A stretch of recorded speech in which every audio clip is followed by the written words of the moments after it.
बिन तरसे बिन परस के नाम लिए क्या होए। धन धन कहे तो धनी बने, तो निर्धन रहे ना कोई। नमस्कार, एक बार फिर स्वागत है आपका इस खास प्रोग्राम में जिसका नाम है शांति का अनुभव, जिसका मकसद है कि हम अपने जीवन में शांति को अपना सकें।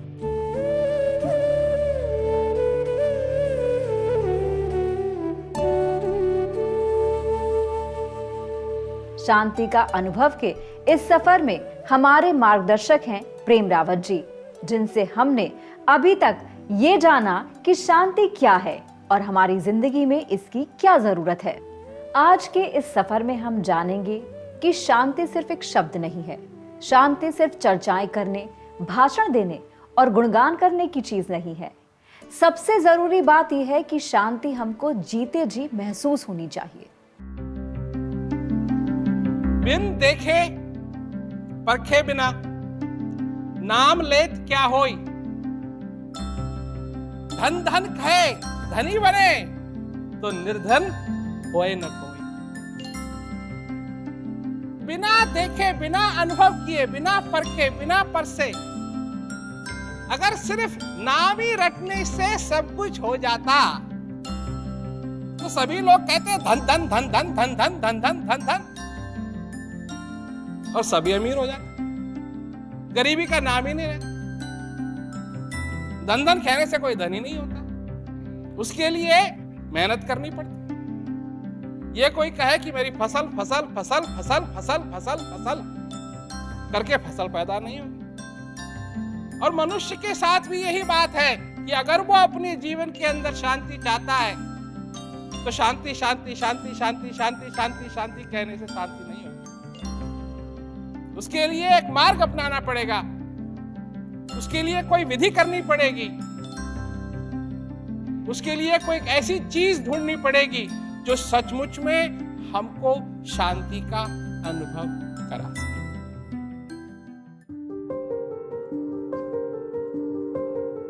तो जो स्पेशल चीज हमारे अंदर है, उसको हम कैसे जान पा सकते हैं?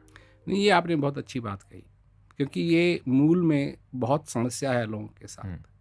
अगर लोग ये भी जान जाएं या सुन लें कि भाई जिस चीज़ की तुमको तलाश है वो तुम्हारे अंदर है, शांति तुम्हारे अंदर है, जिस भगवान की तुमको तलाश है वो तुम्हारे अंदर है, जिस शक्ति की तुमको तलाश है वो तुम्हारे अंदर है, परंतु फिर भी वो उस तक पहुंचने में नासफल रहते हैं।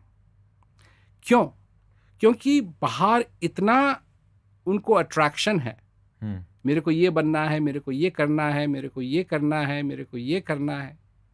अब बात है कि मैं एक बात कहता हूं कि दो दीवारें हैं, एक दीवार से आप अंदर आए और एक दिन आपको दूसरी दीवार तक जाना है, और जब दूसरी दीवार पे पहुंचेंगे आप, तो आप गए, फिर वापस नहीं आएंगे, फिर वापस नहीं आएंगे।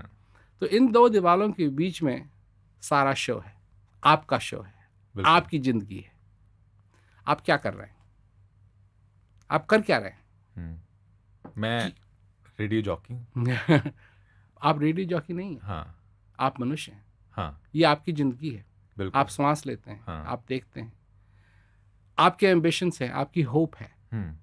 आप अगर आपको कोई ऑफर करे जिस पोजीशन में आप बड़े रेडियो जॉकी बन सकें ताकि आपकी तनख्वाह भी और मिले, और आपको पसंद है रेडियो जॉकी होना, तो आप उसको प्रेफर करेंगे। बिल्कुल। और अगर कोई आपको कहे कि नहीं, आप तो बहुत ही काबिलियत हैं और आपको प्रोड्यूसर होना चाहिए, मैं उसकी बात पे तो नहीं जाऊंगा। मैं अंदर का देखूंगा, मुझको कहाँ संतुष्टि और कहाँ सुख मिलता है।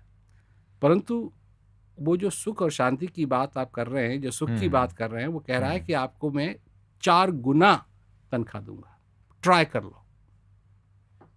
पता नहीं उस परिस्थिति में मेरा क्या होगा। क्वेश्चन हो गया ना? जी जी जी जी। तो यही बात है। हाँ। क्योंकि हम सोचते हैं कि तरक्की की सीढ़ी वही है। ओके। तरक्की की सीढ़ी वही है, परंतु ये कहाँ से फॉर्मूला आया? ये हमने शायद लोगों में ही देखा आसपास। बिल्कुल, ये दुनिया से सीखा है, और ये सीखा हुआ है, ये आपका निजी नहीं है। हाँ, ये सब स्क्रिप्टेड है पहले ये सब स्क्रिप्टेड है। हाँ। और इसी के बस में हजारों साल पहले भी लोग थे बिल्कुल। और उस समय वो टेक्नोलॉजीज नहीं थी। आज हम टेक्नोलॉजिकल वर्ल्ड में रहते हैं, फिर भी उसी चीज में फंसे हुए हैं। बिल्कुल सही कहा आपने। फिर भी वही स्क्रिप्ट पढ़ रहा हूँ। कई बार मैं कहता हूँ लोगों से कि जो आपकी समस्याएं हैं वो पहले किसी और को परेशान करती थी, हैं वही। और अब आपको परेशान कर रही हैं, और आपके बाद फिर किसी और के पीछे परेशान कर। हाँ बिल्कुल, और किसी और के पीछे पड़ेंगी। बिल्कुल ठीक। तो जो ये स्क्रिप्ट है, किसी ने कभी बैठ के ये सोचा या देखा कि ये उस एक चीज जिसे कहते हैं असली संतुष्टि, असली सक्सेस, क्योंकि आजकल के लोग संतुष्टि कम समझते हैं, सक्सेस ज्यादा समझते हैं। हाँ बिल्कुल ठीक कहा, क्योंकि सक्सेस के पीछे पैसा है। हाँ, सक्सेस के पीछे पैसा है, सक्सेस के पीछे फेम है, हाँ, सक्सेस के पीछे वो सब सारी कुछ है। चीजें हैं जो मनुष्य को लुभाती हैं। बिल्कुल। यही है अट्रैक्शन ग्लैमर। मनुष्य के लिए, और इसी अट्रैक्शन से वो अपने आप को नहीं समझ पा रहा है। वो जब आईने के सामने खड़ा होता है तो उसको तो देखना चाहिए अपना चेहरा, क्योंकि आईना उसको अपना चेहरा दिखाएगा, परंतु वो मास्क लाता है, मैं ऐसा कैसे लगूंगा, मैं अगर ये होता तो कैसे लगता, ये हो तो कैसा होगा, ये हो तो कैसा होगा, और यही उसके होप्स बन जाते हैं। बिल्कुल। इसी चीज़ से, आपकी बात से मेरे दिल में एक सवाल है, आपने शायद उसका लगभग उत्तर दिया, पर मैं उस चीज़ को और भी विस्तार से जानना चाहूँगा। ज़रूरी क्या है कि पैसे कमाकर मैं अपनी सारी इच्छाएं पूरी करूं, या फिर अपनी इच्छाओं को ख़त्म कर कर एक संतुष्ट जीवन बिताऊं? देखिए, ये सवाल जो आपने किया है ये भी बहुत महत्वपूर्ण सवाल है, क्योंकि बहुत लोग ये पूछते हैं। इसमें एक गलतफहमी है कि आप अपनी इच्छाओं को पूरी कर पाएंगे। ये आपकी गलतफहमी है। आपकी इच्छा कभी पूरी नहीं होंगी, क्योंकि जो 1 रुपया कमाता है उसके लिए 10 बहुत है। हाँ, सही कहा। जो 10 कमाता है उसके लिए 100 चाहिए, जो 100 कमाता है उसके लिए 1000 चाहिए, और जो 1000 कमाता है उसके लिए लाख चाहिए, और जो लाख कमाता है उसके लिए 10 लाख चाहिए। और अगर आपको कोई इस बात में ऐसा लगता है कि ये बात सही नहीं है, तो आप दुनिया को देख लीजिए। मतलब पॉइंट ऑफ सेटिस्फैक्शन है ही नहीं, वो है ही नहीं। इन्फिनिटी, मतलब बढ़ता ही जाएगा, बढ़ते जाएगा। अगर आप के पास क्या कहते हैं कार नहीं है, स्कूटर नहीं है, साइकिल नहीं है, और आप पैदल चलते हैं, तो कितना आप सोचते होंगे, लोग सोचते हैं कितना अच्छा हो बाइसिकल हो जाए। जिसके पास बाइसिकल है वो सोचता है कितना अच्छा हो स्कूटर हो जाए। जो जिसके पास स्कूटर है वो कितना अच्छा हो मोटरसाइकिल हो जाए, मोटरसाइकिल कार हो जाए, कार है तो फिर बड़ी कार हो जाए, फिर बड़ी कार हो जाए, फिर बड़ी कार हो जाए, फिर बड़ी कार हो जाए। ऐसे में कहाँ रुका जाए कि नहीं यार, मैं ये नहीं, मतलब एक फुल स्टॉप कहाँ लगे लाइफ में कि यार ये नहीं, आगे जितना बढ़ोगे बढ़ते जाओगे। नहीं, पर बात ये है, जो गलतफहमी की बात जो मैं कह रहा था, एक तो ये लोगों की गलतफहमी है कि कहीं अगर इसी सीढ़ी पे चलते रहे तो कहीं सेटिस्फैक्शन में पहुंच जाएंगे, ये होगा नहीं। दूसरी गलतफहमी ये है कि या तो ये है या फिर अंदर की शांति है, दोनों नहीं। दोनों कभी एक साथ नहीं हो सकती। दोनों कभी एक साथ नहीं होते, ये गलतफहमी है। क्योंकि आप जो भी करना चाहते हैं बाहर वो करिए, और जो अंदर की बात है वो अंदर की बात है। और जब तक आपके अंदर वो सुकून नहीं होगा, जब तक आपके अंदर वो शांति नहीं होगी, तो बाहर चाहे कोई भी वातावरण हो, आप शांत नहीं रहेंगे। जिसका सब कुछ चला गया है, क्या वह भी शांति का अनुभव कर सकता है? जो कुछ भी बाहर है वो बाहर है, और जो कुछ भी अंदर है वो अंदर है, और शांति तुम्हारे अंदर है, बाहर नहीं है। बाहर सब कुछ हो कुछ ना हो, क्या है क्या नहीं है, इससे कोई मतलब नहीं। अगर सब कुछ चले गया तुम्हारा, ये तुम समझते हो, तुम्हारा सब कुछ अभी नहीं गया है। काम, क्रोध, मोह, लोभ, ये तो अभी तुम्हारे दोस्त हैं, ये कहीं नहीं गए, ये तो तुम्हारे सिर पे मंडरा रहे हैं। और दया, तपस्या, ये सारी चीजें ये भी तुम्हारे अंदर है। तुम जिसको कह रहे हो कि सब कुछ खो गया, वो बाहर का खो गया, वो अंदर का तो सब कुछ अभी है। अपने अंदर उन चीजों को प्रोत्साहन दो जो अच्छी चीजें, जो सुंदर चीजें हैं, जिनसे आनंद मिलेगा, हृदय को आनंद मिलेगा। तो शांति का अनुभव तो हर एक व्यक्ति कर सकता है, हर एक व्यक्ति कर सकता है, चाहे किसी भी परिस्थिति में क्यों ना हो, चाहे वो राजा हो, चाहे वो रंक। क्योंकि राजा पने में शांति नहीं है, रंक पने में शांति नहीं है। शांति है तो अंदर। और जब तक ये श्वास तुम्हारे अंदर आ रहा है और जा रहा है, तब तक तुम इस शांति का अनुभव कर सकते हो।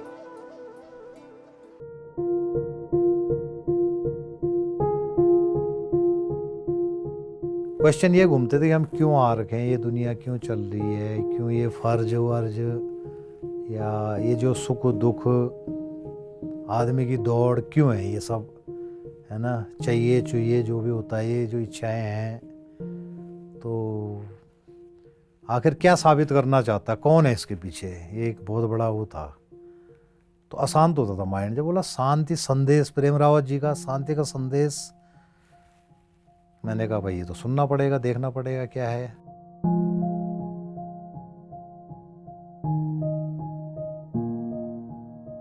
तो उन्होंने दिखाया उसमें कि शुरू में हमने जेलों में भी काम करा और आज़ादी कैसे मिलती है। उन्होंने कहा बंधन में तो बाहर भी हैं लोग, और जिसको आज़ाद होना वो यहाँ भी आज़ाद हो सकता है। तो मुझे लगा कि तुम हो सकते हो आज़ाद। मेरे को ये समझ में आया कि सबसे पहले तो हमारे पे क्या है, ईश्वर की तरफ से हमें नियामतें क्या मिली है, हमें उनका धन्यवाद करना चाहिए। जब हम कृतज्ञ होते हैं तो वो चीज़ें बढ़ती हैं। हम नेचर को एक मैसेज देते हैं कि यस मुझे ये पसंद है, और वो बढ़ के हमारी तरफ आता है। तो पहले वे मिली हुई चीज़ों के लिए कृतज्ञ होना ज़रूरी है। तो थैंकफुल हुए। फिर उन्होंने जो रास्ते बताए उनके प्रति थैंकफुल हुए, उनके प्रति धन्यवाद और शुक्रगुजार हुए प्रेम राव जी के प्रति कि उस आनंद के उस क्षेत्र में पहुंचने का जो उन्होंने रास्ता बताया, उसके प्रति एक उनकी करुणा के प्रति, उनकी दया के प्रति इतना हृदय मतलब भाव विभोर हुआ। हर सांस के साथ जब झूला झूलता बंदा, तो उन सांसों के लिए भी धन्यवाद। और ये अब समझ में आया कि कुछ रहे ना रहे, ये सांसें जब तक हम रहेंगे सांसें रहेंगी। कितना दुख का समय हो, कितनी बुरी घटना हुई हो, हमें पता, हम अब भी मुस्कुरा सकते हैं, हंस सकते हैं। अपनी प्रकृति को समझो। जब जब भूख लगेगी तुमको खाना पड़ेगा, ये तुम्हारी प्रकृति है। जब जब प्यास लगेगी तुमको पानी पीना पड़ेगा, ये तुम्हारी प्रकृति है। और इसी प्रकार जब जब इस हृदय को उस शांति की प्यास लगेगी, तो तुमको बैठ करके अपने अंदर की चीज का अनुभव करना पड़ेगा, अनुभव करना पड़ेगा। वाकई सिर्फ बोलने से कोई चीज सच हो जाती तो ये दुनिया शायद कुछ और ही होती।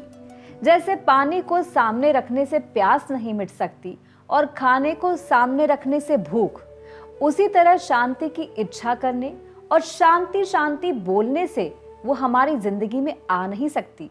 हम अपने आप को इस छलावे में नहीं रख सकते कि हम तो शांति की बहुत कामना करते हैं और अलग अलग तरीके से शांति की चर्चाएं भी करते हैं। बेशक हम 24 घंटे शांति का नाम लेते रहें, लेकिन मिलेगी वो हमें तब ही जब हम उसका अनुभव करेंगे। एक अविनाशी है जो आइंस्टाइन ने जिस चीज को समझाया है, E=mc², जो था, जो है, जो हमेशा रहेगा, जो अनंत है, जो यहाँ भी है, वहाँ भी है, ऊपर भी है, नीचे भी है, कोई ऐसी जगह नहीं है जहाँ वो नहीं है, और कोई ऐसी चीज नहीं है जिसके अंदर वो विराजमान नहीं है, हर एक चीज में। तो एक तो हुआ वो अविनाशी, जिसको नापा नहीं जा सकता, जिसको तोला नहीं जा सकता, जिसकी फोटो नहीं खींची जा सकती, जिसका चित्र नहीं बनाया जा सकता, और यहां तक कि उस चीज को आप अपने ख्यालों से, अपने विचारों से भी नहीं पकड़ सकते हैं। मतलब कोई अगर आपसे कहे कि वो क्या चीज है, तो आप बता नहीं सकते कि वो क्या चीज है, क्योंकि ये जो ख्याल हैं, ये जो हमारे विचार हैं, इनकी भी एक सीमा है। उस सीमा के बाद ये नहीं जा सकते। छोटा सा उदाहरण जो आपने पहले सुना हुआ है कि आम का क्या स्वाद होता है, तो स्वाद जो है उसका अनुभव किया जा सकता है, उसका वर्णन नहीं। उसका वर्णन करना मुश्किल है। इलायची, आप सब लोगों ने खाई है इलायची। इलायची की सुगंध कैसी होती है, उसका वर्णन कैसे करेंगे आप? आपको मालूम है, जब मैंने कहा इलायची, हो सकता है कि आपको इलायची का अनुभव भी हुआ हो, आपको अच्छी तरीके से मालूम है कि इलायची का स्वाद क्या है, और अगर कम से कम स्वाद नहीं मालूम तो आपको उसकी जो खुशबू है वो कैसी है आपको मालूम है अच्छी तरीके से, पर उसका वर्णन नहीं कर सकते। ठीक इसी प्रकार एक अनंत है, अविनाशी है, था, है, रहेगा, उसी से सब कुछ आया है, उसी में सब कुछ समाप्त होता है। तो एक तो है वो जो सब जगह है, जो अनंत है। उसका उल्टा क्या है? उसकी अगर परछाई को देखें तो वो क्या है? तो वो है नाशवान,